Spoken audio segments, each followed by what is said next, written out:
Guys, hirap dito mag-work sa gawaan ng pyramid. Si Foreman dito, grabe, magpa-OT.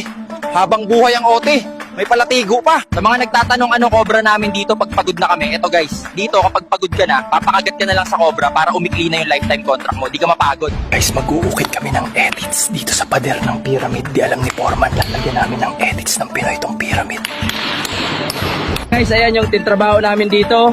Nabuo kami ng pyramid. Mahirap maging OFW pero kakayanin para sa pamilya.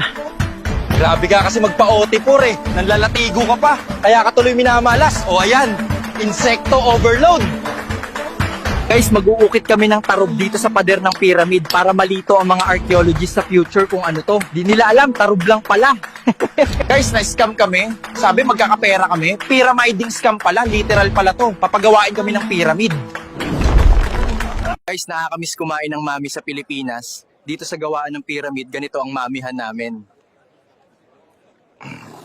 Guys, dito ako nag-work sa malaking barko na to, pero tingin ko ha, dahil sa kalandian ng dalawang yan sa likod ko, malulubog tong barko. Anyway, shoutout kay Comic Is, di ako kasali dyan ha. Guys, may nagbebembangan dito sa parkingan ng kotse, dito sa barko. Ang lupit, may pag-apir pa sa salamin ng kotse, guys. Guys, tumama yung barko natin sa iceberg. Nakatingin kasi sa naghahalikan yung bantay, kaya di niya nakita yung iceberg.